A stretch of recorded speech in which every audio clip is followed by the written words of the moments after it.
दोस्तों नमस्ते। भक्त प्रहलाद का जन्म एक राक्षस याति में हुआ था जिसका नाम था हिरण्यकशिपु। और भक्त प्रहलाद की उद्धार के लिए आ गए थे स्वयं भगवान विष्णु। महाभारत की कथाओं को देखें तो विदुर जी का जन्म ऐसे ही एक कुल में हुआ था। दासी के पुत्र थे विदुर जी, लेकिन उन्हें महात्मा करार दिया गया और उनके घर पर खाना खाने आए थे भगवान श्री कृष्ण।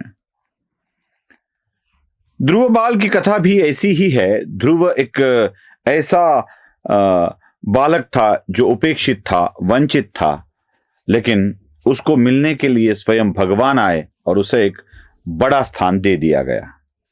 मैं ये कथाएं क्यों बता रहा हूं? ये कथाएं इसलिए बता रहा हूं कि हमारे पुराणों में, हमारे वेदों में, हमारे धर्म में जन्म कहां पर हुआ है उस पर उसका बड़प्पन सिद्ध नहीं होता है। कर्म क्या करता है इसी के ऊपर उसका बड़प्पन होता है। इंसान के कर्म ही इंसान को बड़ा बनाते हैं, इंसान का जन्म नहीं। संत ज्ञानेश्वर ने भी यही बात अपने ज्ञानेश्वरी में कही थी। बहुत अच्छी बात थी, उन्होंने बहुत ही अच्छी बात कह दी थी उन्होंने अपने 9वें अध्याय में ज्ञानेश्वरी में। ज्ञानेश्वर कहते हैं तो पापयोनि ही हो तुका तो शुतादिनव तुका परिमा से तुमकिता तुमका तुटिना है। कहां जन्मा है इसके ऊपर किसी का भविष्य तय नहीं होता है, उसका ज्ञान भी उसके ऊपर तय नहीं होता है। वेदव्यास एक ऐसी मछुआरी के घर पैदा हुए थे, गर्भ से पैदा हुए थे, लेकिन वो हिंदू धर्म के बहुत बड़े ऋषि महाज्ञानी हो गए। जन्म कौन कहां लेता है इससे कोई संबंध नहीं होता है, बस उसको ज्ञान कितना है, कर्म कैसे है, उसके ऊपर उसका भविष्य तय होता है। लेकिन महाराष्ट्र में, भारत में अब जन्म की बात की जा रही है। राज ठाकरे, उद्धव ठाकरे अपने अज्ञान को प्रदर्शित करते हुए कौन कहां जन्मा है यही बता रहे हैं। उद्धव को लगता है कि विपक्ष के नेता मुंबईकर है ही नहीं, तो राज ठाकरे को लगता है मुंबई के दर्द को समझने के लिए मुंबई में जन्म लेना आवश्यक है। हम हमेशा मजाक मजाक में कह देते हैं अंडे का टेस्ट समझने के लिए अंडे को खाना पड़ता है, अंडे को देना नहीं पड़ता है। मुंबई को अगर समझना है, उसके दर्द को समझना है, तो उसे महसूस करने वाले व्यक्ति की आवश्यकता होती है। डॉक्टर दर्द सहकर दवाई नहीं देता है, डॉक्टर दर्द को समझकर दवाई देता है, सहकर दवाई नहीं देता है। दर्द सहने वालों को डॉक्टर के पास ही जाना पड़ता है जिसे कोई दर्द नहीं होता उसे। इसलिए मुंबई को ठीक करने के लिए एक अच्छे डॉक्टर की आवश्यकता होती है, एक अच्छा इंजीनियर की आवश्यकता होती है, ना कि वहां का जन्म आवश्यक होता है। जरा उन दोनों बंधुओं की बातों को सुन लीजिए। सुना?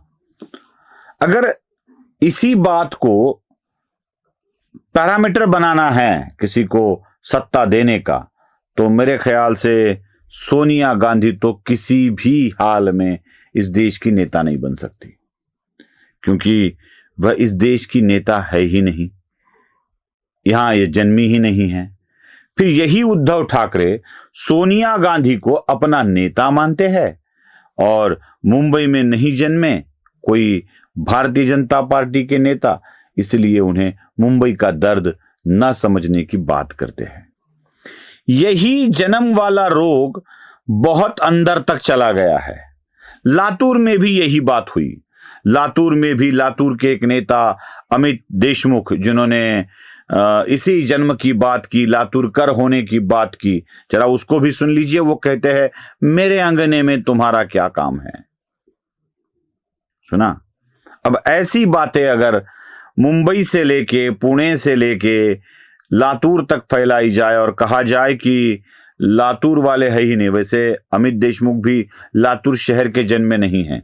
लातूर के नजदीक 8 किलोमीटर वाले पर एक बाबलगांव नामक गांव है, जहां के वो लातूर म्युनिसिपल कॉरपोरेशन के वोटर भी नहीं है।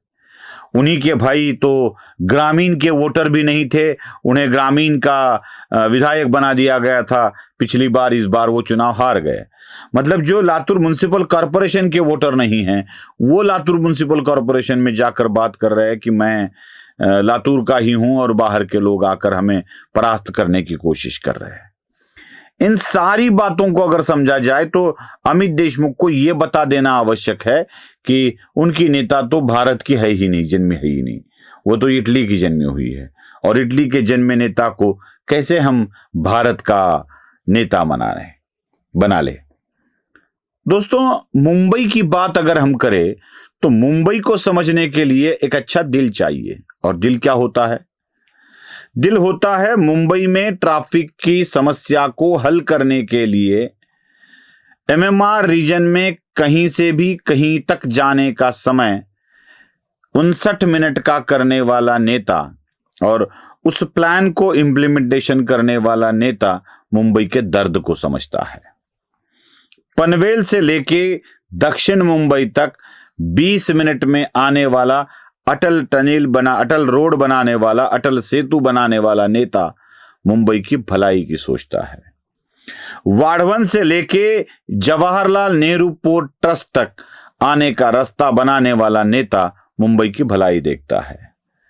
नागपुर, संभाजीनगर जैसे विभागों को मुंबई को अति जल्द मार्ग से जोड़ने वाला नेता ही मुंबई की भलाई देखने वाला नेता होता है। मराठवाड़ा को, उसी लातूर को जहां से देशमुख बात करते हैं, उसी लातूर को मुंबई से 4 घंटे में जोड़ने की बात करने वाला नेता ही मुंबई की भलाई देखने वाला नेता होता है। कोस्टल रोड बनाने वाला नेता मुंबई की भलाई का विचार करने वाला नेता होता है। और एक एयरपोर्ट मुंबई में बनाकर, तीसरा टर्मिनल बनाकर चौथे टर्मिनल की ओर जाने वाला नेता ही मुंबई की भलाई की बात करता है। एक पोर्ट होते हुए भी वाड़वन में और एक पोर्ट बनाने वाला नेता ही मुंबई के भलाई की बात करता है। और इसी भलाई की बात को हमें ठीक से समझ लेना चाहिए। इसके लिए मुंबई में जन्म लेना आवश्यक नहीं होता है। बात जन्म की है, और शुरुआत में मैंने धार्मिक कहानियां बताई है, तो और एक कहानी बता देता हूं। कृष्ण की मां कौन है, सवाल पूछते ही उत्तर आ जाता है, मैया यशोदा। गाने भी मैया यशोदा पर ही आते हैं। मैया यशोदा ये तेरा कन्हैया, ऐसे गाने, फिल्मी गाने भी यशोदा मैया पर ही आते हैं। क्या यशोदा मैया ने भगवान कान्हा को जन्म दिया था? जन्म देने वाली माता तो माता देवकी थी, संभालने वाली माता यशोदा थी। तो यशोदा बनकर भी कान्हा को संभाला जा सकता है। उसके लिए जरूरत नहीं है कि अपने ही गर्भ से कान्हा को जन्म दिया जाए।